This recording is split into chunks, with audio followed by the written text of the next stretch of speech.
Morning sir. आइए आइए।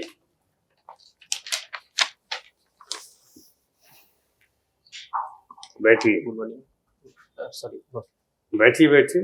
Urvi, deputy collector क्यों बनना चाहते हैं डिप्टी कलेक्टर? सर लोगों के समस्याओं का प्रशासन के माध्यम से समाधान कर सकूं। तेज बोलिए थोड़ा। सर लोगों के समस्याओं का प्रशासन के माध्यम से समाधान कर सकूं तथा समाज के उपयोगी काम आ सकूं। सभी लोग यही करना चाहते हैं जो आप बता रहे हैं। तो आपके पहले जो कैंडिडेट है वो भी यही बताए, उनके पहले जो है वो भी यही बताए, तो कैसे डिफरेंशिएट किया जाए?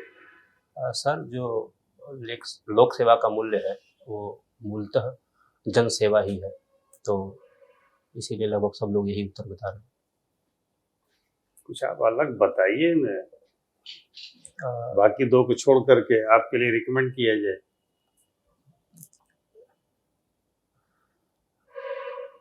सर जो मेरे मूल्य हैं और जो जो मेरी शैक्षणिक पृष्ठभूमि है वो लोक सेवा के लिए मुझे बेहतर रूप से तैयार करती है, ताकि मैं लोक सेवा की तरफ अपने करियर को आगे बढ़ा सकूं। हाँ, शैक्षणिक पृष्ठभूमि आपकी, आपने ज्योग्राफी पढ़ा है, पॉलिटिकल साइंस पढ़ा है। जी सर। और पोस्ट ग्रेजुएशन आपने ज्योग्राफी में किया। अब यही लग रहा है कि इसको आप अगर पॉलिटिकल साइंस में किए होते तो ज़्यादा अच्छा रहता। जी सर। क्यों आपने ज्योग्राफी में कर लिया? सर चूँकि ज्योग्राफी में मेरी रुचि अच्छी थी, तो इसलिए मैंने आगे ज्योग्राफी में पढ़ाई की। अपना सर पीजी मैंने ज्योग्राफी से किया। हाँ, डिप्टी कलेक्टर बनते तो पॉलिटिकल साइंस आपकी कुछ मदद करता रोजमर्रा के कार्यों में, दैनिक जीवन में भी, और डिप्टी कलेक्टर के रोजमर्रा के कार्यों में भी। तो सर उस समय एक्चुअली सिविल सेवा की तरफ रुझान नहीं था। जब मैंने पोस्ट ग्रेजुएशन कर लिया अपना, कोविड-19 के समय जब मैं गांव आया, तब मैंने सोचा कि सिविल सेवा की तरफ जाना ज़्यादा बेहतर होगा। अच्छा, दैनिक जीवन में ये ज्योग्राफी का कोई महत्व है क्या कुछ? जी सर, दैनिक जीवन में भूगोल का बहुत सारा महत्व है। बताइए।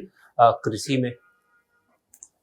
में, और प्लानिंग में, नियोजन, हाँ, सर शहरीकरण में, आपदा प्रबंधन में। और तो दैनिक जीवन में कौन आस्था प्रबंधन करते हैं? सर आपदा प्रबंधन। वही, चलिए आपदा प्रबंधन से।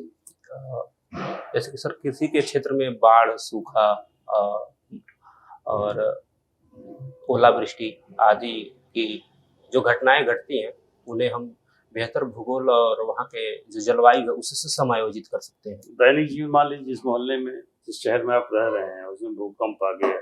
जी सर।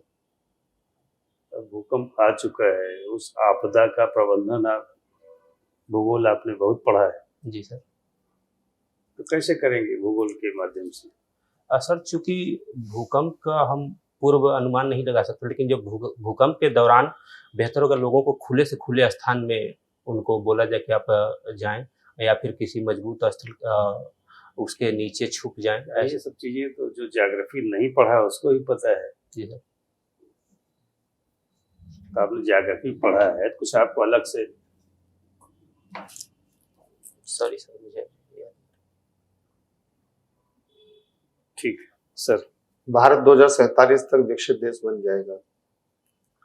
सर हमारे देश का विजन है कि हम 2047 तक विकसित भारत बने और हमारी अर्थव्यवस्था लगभग $30 ट्रिलियन के करीब में पहुंच जाए। सर इसके लिए हमें लगभग हर साल 9 से 10% जीडीपी विकास दर चाहिए, जो निकट भविष्य में हम प्राप्त कर सकते हैं। इसलिए विकसित भारत के लिए क्या लगता है कि अगर भारत की अर्थव्यवस्था में ये क्रांतिकारी परिवर्तन करना है, किन क्षेत्रों पर ध्यान देना चाहिए? सर रिसर्च एंड डेवलप, मेरा मानना है कि रिसर्च एंड डेवलपमेंट, सतत विकास और समावेशी विकास तथा कृषि, उद्योग और सेवाओं में बेहतर तालमेल। सर जैसे कि हमारा चूंकि सेकेंडरी सेक्टर अभी भी उतना परफॉर्म नहीं कर रहा है, तो हमें मेनली फोकस अपने सेकेंडरी सेक्टर पे करना चाहिए। भारत में रोजगार के अनुसार कौशल नहीं और कौशल के अनुसार रोजगार नहीं। जी सर। कथन की व्याख्या कर सकते हैं, समझा सकते हैं? अगर सर हम CMI का डेटा देखें तो वो बताते हैं कि हम लगभग 10% भारतीय ही कुशल हैं, मतलब कि वेल कुशल है उच्च जॉब के लिए, और बाकी यहाँ अकुशल और अर्धकुशल क्षेत्र ज़्यादा है। जैसे कि हमारी अर्थव्यवस्था है, वो उसका 90% काम अभी भी अनौपचारिक क्षेत्र के सेक्टर के माध्यम से हो रहा है। तो इसीलिए मेरा मानना है कि अकुशल और कुशल दोनों काम यहाँ हैं, और दोनों के अवसर हैं, और इनमें काम करने की ज़रूरत है। मैम, संभववाद और निश्चयवाद में अंतर बताइए। मैम, संभववाद विचारधारा विडाल डी लाप्लास ने दिया था। इन्होंने ये कहा था कि मनुष्य प्रकृति के माध्यम से जो काम है उसको कर सकता है, वो प्रकृति का दास नहीं है।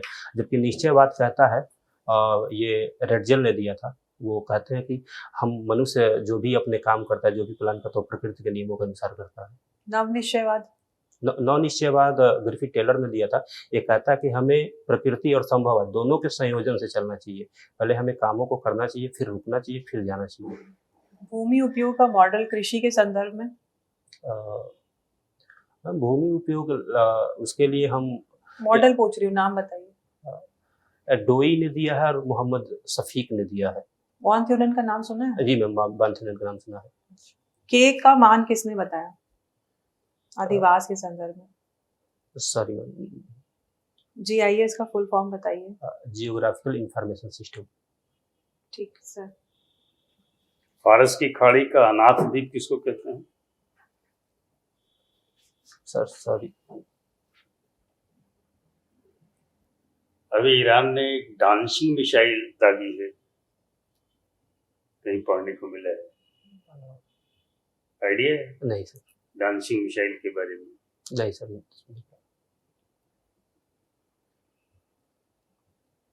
खार्ग द्वीप को क्राउन ज्वेल क्यों कहते हैं? सर, खार्ग द्वीप से जो ईरान का 90% पेट्रोलियम निर्यात होता है, और उसे ईरान का लाइफलाइन भी कहते हैं, क्योंकि वहाँ पे जो खर्ग द्वीप है वो फारस की खाड़ी में है, और वहाँ से ईरान की अर्थव्यवस्था, वहाँ का मतलब कि पूरी रोजगार, और जो सबसे बड़ी चीज़ है कि सर पेट्रोलियम है, वहाँ से ही निर्यात होता है, इसलिए खर्ग को ज्वेल कहते हैं। स्टेट ऑफ हार्मुज से अभी भारत के 2 जहाज। जी सर, INS कावेरी और सॉरी कावेरी और नंदा देवी नाम की 2 जहाज भारत में। कावेरी नाम है या शिवालिक? सॉरी सर, थोड़ा इसमें कंफ्यूजन। शिवालिक और नंदा देवी। ये दोनों कहाँ से आ रहे हैं? Sorry sir, state of Hormuz हो के आ रहे हैं। क्या लदा है इस वक्त, क्या लेके आ रहे हैं? सर इसके बारे में पढ़ा नहीं था। LPG या क्रूड ऑयल नहीं पढ़ा है? नहीं सर। शिवालिक कब पहुंच रहा है भारत? क्या सर? कब पहुंच रहा है शिवालिक भारत? सर इसके बारे में पढ़ा बिल्कुल नहीं सर। एक और UAE से कल निकला है क्रूड ऑयल लेकर के, उसका कोई आइडिया? नहीं सर। अच्छा, ट्रंप ने नाटो को चेतावनी दी है, आइडिया है आपको? सर अभी आजकल का पेपर नहीं पढ़ पाया था आज सर, क्योंकि मिल नहीं पाया था मुझे। चलिए, नाटो के बारे में तो पता होगा। जी sir, North Atlantic Treaty Organization बोलते हैं, जो अमेरिका और यूरोप का सर सेकेंड वर्ल्ड वॉर के बाद ये बनाया गया था, ताकि यूरोपीय देश और अमेरिकी जो हैं उनकी संयुक्त रूप से सुरक्षा हो सके। समझ नहीं पाए, नाटो को डिटेल करिए ना। सर नाटो जो है वो सेकेंड वर्ल्ड वॉर के बाद बनाया गया एक संगठन था। कौन कौन से देश इसमें हैं? सर अमेरिका है। कुल कितने देश हैं? 29 देश है सर वर्तमान में। 30 अभी आपसे पहले जो सज्जन आए थे 30 बता के गए। सर मेरी जानकारी में भी 29 मुझे याद है सर। कौन कौन है? सर अमेरिका है, कनाडा है, फ्रांस, जर्मनी, UK। ठीक, मतलब 2 ये हो गए, बाकी 27 आपके हिसाब से? सर इतना नहीं, मुझे एग्जैक्ट नहीं पता है, लेकिन पोलैंड है, लिथुआनिया है, पोलैंड, लिथुआनिया, लातविया। मैंने बस ठीक, बहुत बता दिया आपने। और 29-30 देशों का नाम थोड़ा गिनाएंगे।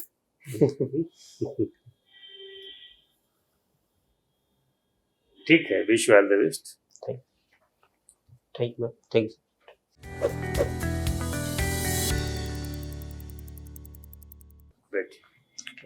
कैसा रहा इंटरव्यू? आज थोड़ा बढ़िया नहीं रहा। आज आज का उतना प्रभावी नहीं रहा।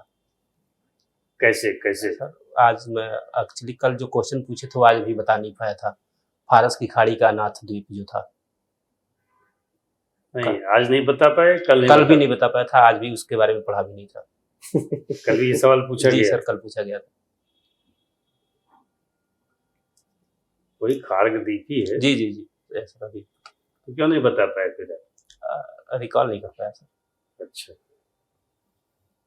मतलब कल की तुलना में आज? जी सर, आज थोड़ा सा उतना अच्छा नहीं हुआ, नहीं। कल वाला ज्यादा अच्छा था। जी सर। मतलब क्वेश्चन बता पाने के आधार पर या फिर और कोई आधार देख रहे हैं? नहीं सर, कल थोड़ा सा मुझे लगा बेहतर हुआ था चीजें। ज्यादा पूछा गया था, ज्यादा अच्छा आपने बताया था? ज्यादा क्वेश्चन के एरिया भी ज्यादा थे और मैंने शायद बताया भी नहीं था थोड़ा। अच्छा, देखिए इंटरव्यू आपका अच्छा हो रहा है, ठीक है। 65-70 नंबर आपको मिलेगा। कल हमने बताया था कि जी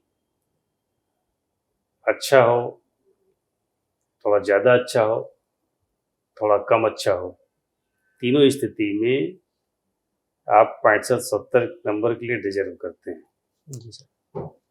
आप गिल्ट नहीं पालना है, जैसे आपके मन में आया ना कि अच्छा नहीं हो रहा है, तो वहाँ बैठे बैठे आपको नहीं लगना चाहिए कि अच्छा नहीं हो रहा है। बस जी सर। जो आपकी पर्सनालिटी है, जो आपका फिगर है, जो बोर्ड की एक्सपेक्टेशन आपसे बनती है, उस पर आप खरे उतरते हैं 65-70 नंबर के लिए। अब एक सवाल जैसे आपने कहा ना, कल ये पूछा गया था, आज हमने इसका उत्तर नहीं देखा, तो ऐसे तो तमाम एकेडमिक्स पे सवाल बने तो ये भी पढ़ लें, ये भी पढ़ लें, ये भी पढ़ लें, नहीं करना है आपको। जी सर। लेकिन जो करंट इशूज हैं, हाँ, तो उस पे तो काम कर लेना चाहिए ना। जी। 19 या 20 कब है आपका? 19 को सर, मॉर्निंग में। तो न्यूज़पेपर पढ़िए, न्यूज सुनिए। जी। तो कुछ एक प्रश्न का उत्तर पूछना है तो आपके पास तो औजार है ही। Yes sir. किससे पूछते हैं? सर ऐसा तो गूगल पे सर्च कर लेता हूँ, अगर जो कुछ थियरी पूछना है तो चैट जीपीटी। हाँ, तो ये पता ही चल जाएगा। जी सर। इस पर आप काम करते रहिए। बाकी बैठने का तरीका आपका ठीक है, बातचीत करने का तरीका ठीक है, एनर्जी लेवल थोड़ा और कैसे बढ़े, जैसे अभी फेशियल एक्सप्रेशन आपका अच्छा है। अब आप ऐसे सोचिए ना कि आपने 1500 नंबर में कमाल किया है। Yes sir. ये आसान बात नहीं है ना। लाखों कैंडिडेट तो आपके पीछे छूटे, प्री से लेकर के मेंस भर में जी। आप यहाँ पहुंचे। लाखों कैंडिडेट पीछे छूट गए, वो नहीं पहुंचे। तो इसका एहसास आपको होना चाहिए। Yes sir. इसलिए कॉन्फिडेंस लेवल आपका बढ़ा रहे और चेहरा आपका खुशनुमा रहे, आप अच्छा करेंगे, इस बात का विश्वास, अपने ऊपर विश्वास करिए, आत्मविश्वास बढ़ा रहना चाहिए। सर एक सवाल मैं पूछ लूँ? हाँ। इंट्रोडक्शन में सर, क्या मैं पूर्वांचल से आता हूँ तो ये जिक्र करना जरूरी है? नहीं है। शैक्षणिक जहाँ से पढ़ा हूँ तो देखिए, यूनिवर्सिटी। साक्षात्कार ज्ञाप में तो लिखा जाति और वर्ग नहीं बताना है, लेकिन व्यावहारिक स्तर पर देखें नाम, जाति, धर्म, क्षेत्र कुछ नहीं बताना है। टोक रहे हैं वहाँ पे। आप अपनी शैक्षणिक पृष्ठभूमि, जिस विश्वविद्यालय से पढ़ा उसका तो जिक्र कर सकते हैं। विश्वविद्यालय बताइए। Yes sir. विश्वविद्यालय आप बता सकते हैं। और बताइए। नहीं सर, और कोई सवाल? बस यही। एनर्जी लेवल आपका मेंटेन रहना चाहिए। जी सर। थोड़ा और लगे ना कि ईगरली आ रहे हैं आप इंटरव्यू देने, बोर्ड पे एक बार में ग्रीट करिए, स्लिप दीजिए, बैठिए थैंक यू बोल करके, बातचीत कीजिए। शुरू के 5-6 सवाल न बता पाइए तब भी परेशान न होइए, या शुरू में आपने अच्छा बताया बीच में न बता पाइए तब भी परेशान न होइए। इंट्रोडक्टरी फेज, मिडिल फेज अच्छा गया, फाइनल फेज अगर अच्छा नहीं हो रहा तब भी चलते चलते नर्वस ना होइए। यस। बोर्ड 2, 3, 4, 5 सवालों से आपसे इम्प्रेस हो चुका है, मन बना लिया है कि आपको 70 नंबर देना है, देगा। उसको पता है कि बच्चे हैं, गलतियां होती Yes. होगी। उसके घर में आपकी तरह बच्चे हैं, जी बिल्कुल सर। घर में नहीं तो उसके सराउंडिंग में है, परिवार में है ना। जी। इसलिए अपने रिजल्ट को लेकर पॉजिटिव रहिए और वहाँ इंटरव्यू के मार्क्स को लेकर के पॉजिटिव रहिए। जी।